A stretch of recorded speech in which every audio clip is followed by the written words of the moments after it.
Mr. Martinson is building a concrete patio in his backyard and deciding where to buy the materials and rent the tools needed for the project. The table below shows the materials cost and daily rental cost for 3 different stores. So we see store A, B, and C, and the different costs for materials, for the wheelbarrow, and for the concrete mixer. It goes on to say the total cost Y for the building materials. It goes on to say that the total cost Y for buying the materials and renting the tools in terms of the number of days X is given by Y equals M plus quantity W plus K X. And now for the actual question.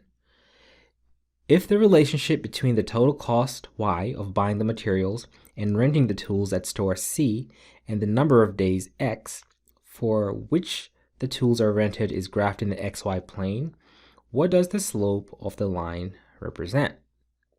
The slope of the line represents what? If you were to graph this function, what would the slope of that line tell you? So maybe let's try to come up with a little equation so we're not just looking at variables here. Why don't we just use store A? So we use these values for M, this value for W, and this value for K.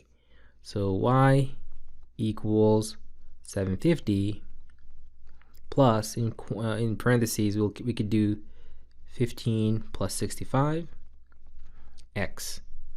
Of course, we can combine these like terms, so we end up with Y equals 750 plus 80X.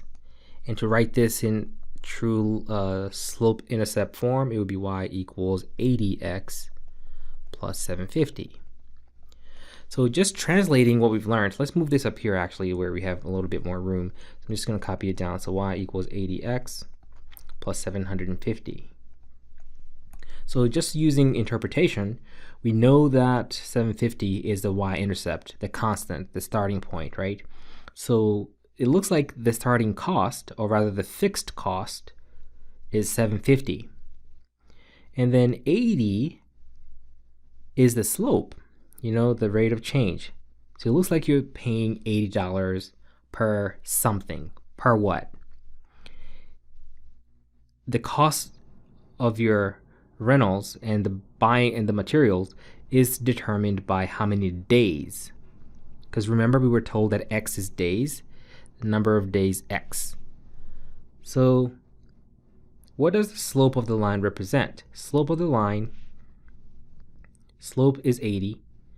Slope would be the total cost of the project? No.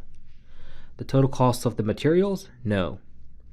The total daily cost of the project? No.